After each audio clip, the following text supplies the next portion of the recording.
welcome back to my YouTube channel. My name is Esther and this is Catholic Esther.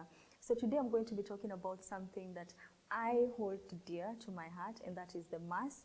And so we're going to be talking about the do's and don'ts of Mass, that is the Mass etiquette. So let's talk about the Mass. And what I did is I took down some notes because I want to be able to remember as many points as I can. So I'm going to give you a list of do's and don'ts in Mass, and these are things that we probably do that we are not supposed to be doing, or things that we don't do and we're supposed to be doing. So I'm going to take you through what is Mass. Now, there are a lot of saints that have discussed and talked about the Mass over the years, and Mass is also very scriptural. So in case you didn't know, everything in the Mass, from the beginning to the very end of Mass, is based in Scripture. And what I'm going to do, I'm going to add all the scriptural readings or scriptural references that the Mass comes from in the description box. So feel free to always go back there and have a look at that. So the Mass is considered as the highest form of worship. Now, I've always had Catholics say that when I go to Mass, I don't really get anything out of Mass. And it's true, right? Especially, again, if you've grown up in a Catholic home, if you grew up, like what we say, a cradle Catholic, all you know is go to Mass, sit down, shut up, stand when it's time to stand, kneel when it's time to kneel, and then leave. Because we were never really taught about the power and the importance of Mass. But Mass is actually the highest form of worship, and it's a perfect prayer. So we don't go to Mass for ourselves. We don't go to Mass to get entertained. We go to Mass to worship God as He has asked us to worship Him. So let's get into the do's and don'ts of Mass. Now, one thing that we should do anytime we attend Mass or we prepare to attend Mass is that we have to observe something known as the Eucharistic Fast. I don't know if you've ever heard about the Eucharistic Fast. I came to know about the Eucharistic Fast when I was coming back to my faith. So about 5-6 years ago is actually when I discovered, oh, you're actually supposed to fast before you go to Mass.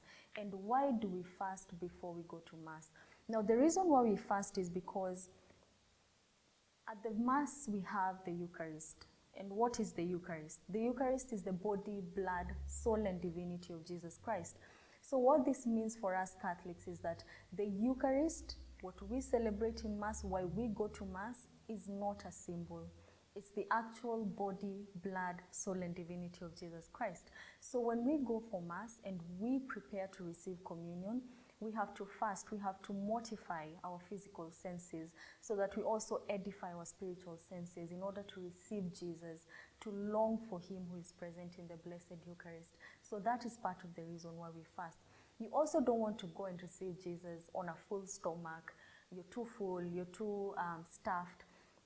You want to have that longing for the bread of life. You want to have that mortification, that longing, that desire to receive Him. So that is part of the reason why we fast. And another thing is the Code of Canon 919 also tells us to prepare to receive Jesus by fasting.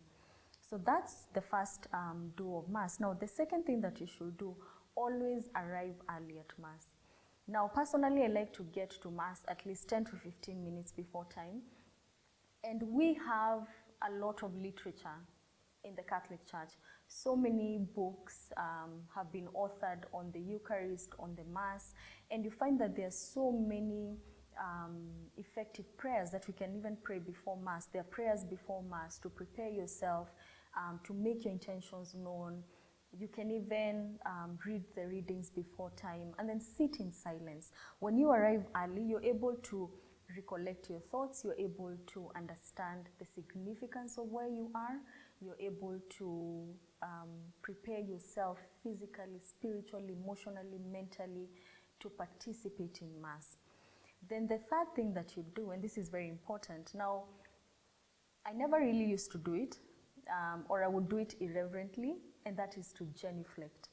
So to genuflect means it's where your right knee touches the ground. So you kneel with your right knee touching the ground. And the reason why we do this is to show reverence. So you always genuflect in front of the tabernacle. The tabernacle is, let's call it the box, where the body of Jesus, the body, blood, soul, and divinity is placed. That is the host. That is where Jesus is. So we kneel reverently. We genuflect, rather, as a sign of reference. So you genuflect when you enter the church, as you pass in front of the tabernacle. And then sometimes there might be situations where you can't genuflect. Maybe you're sick, or you've injured your knee. For instance, I had injured my knee the other day, so I couldn't kneel, I couldn't genuflect. So a reverent bow will always do. And then also remember, bow in front of the altar. Again, it's a form of reverence. So do number 4, always receive communion reverently, because in every particle, in every piece of the host, Jesus is truly there. He's truly there, body, blood, soul, and divinity. So receive reverently by bowing before you receive communion, and then walk silently to your seat. And I remember there's a priest who once said, when you receive communion, go sit back silently, because in those first couple of minutes, say 15 minutes, you are a tabernacle for Jesus. So don't receive and then go and start talking or start fidgeting. Remember whom you have consumed at that very moment. And then do number 5. Always sit, stand, and kneel. Now, the reason why we do these different things in Mass, I know sometimes they look tedious, you don't feel like doing it, but the reason why we do it is because there's actually a point to doing it. So we sit to receive. For instance, when the Old Testament is being read, the Psalms, we sit down. It's a posture of listening and receiving. And then we kneel as a sign of reverence. So some of the instances where we kneel are during the Eucharistic prayers, during the consecration. So we kneel to show reverence and also to show humility because of the significance that's happening at that particular moment. And then we stand as a sign of respect. So we stand when the Mass is starting, and we also stand in the conclusion rites or when we are about to be dismissed from Mass. Now, another do, always bring your kids to church. Always bring your kids to church. And sometimes if your kids are restless, you know, they are fidgety or whatever, you can take them to the back of the church, but always bring your children to Mass, because we are also impacting, you as a parent are also impacting the faith on that child. And remember what Scripture says, that, you know, you train your child and they will not depart from the faith. So bring your kids to Mass, and if you need to sit at the back where you can be able to take them out in case they are crying or they're hungry or you need to do a diaper change, you can be able to take them out. Now let's get into the don'ts. Number 1, don't leave early. So you know how they say that Judas Iscariot was the first to leave? Don't be a Judas Iscariot. Wait for the final blessings. At least wait for the priest to get back into the sacristy. Wait to get the final blessings. So don't always leave early. And sometimes, like what I do, I always stay back and I give thanks for the Mass and the graces and the blessings that I've received from that Mass, because the Mass is Jesus. It's God offering God to God. That's why it's a perfect Mass. So wait for the priest to give you the blessing, and then you can depart. Now, another thing you don't do, don't bring food and drinks to Mass. So unless you're sick, maybe you need to sip on water or something, don't bring any food or drinks to Mass. It's disrespectful, and then it's also a form of distraction. So you don't want to be distracting anyone. You know, maybe you're chewing gum. That's a no-no, especially gum. And it's also breaking your Eucharistic fast. So don't chew anything, don't eat anything. And even for kids, you know, if unless of course it's an infant and they need a bottle or something like that, sure. But you know, if you're an adult or your children are of reasonable age, don't allow them to come with food and drinks to Mass. And Mass is like mainly an hour to an hour and a half. So it's also a good way to suppress those types of cravings by understanding that whatever is happening is way bigger than the desires of the flesh. And then don't dress inappropriately for Mass. And this goes for both genders. So if you're a guy, if you're a dude, don't dress in shorts, don't expose your arms. For ladies, don't wear anything above your knees, don't expose your cleavage. don't, because it's a distraction. If you go to mass inappropriately dressed, it means that others can also not be able to fully participate in mass. And I always think of it like this. I think of St. Padre Pio. Now, St. Padre Pio was very tough. Even in his confessionals, he would send people away and not listen to confessions if you were improperly dressed. So when I dress for mass, I always think of, what if I was attending a St. Padre Pio mass?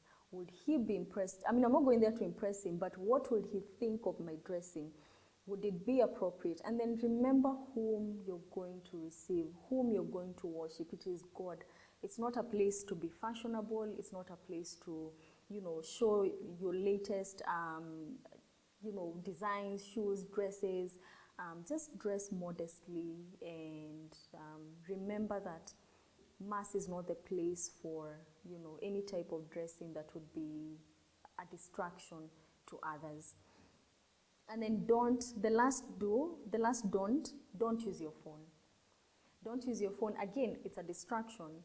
And give Jesus the respect that is due to him. We have gone to Mass to worship. We have said that Mass is the highest form of worship.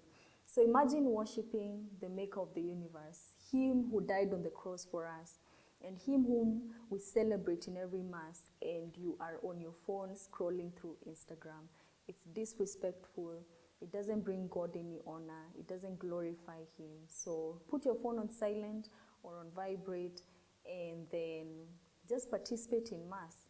So that was my do's and don'ts for this particular episode. I hope you've been able to learn something. I'd love to hear from you as well. I know there are some do's and don'ts I've obviously neglected.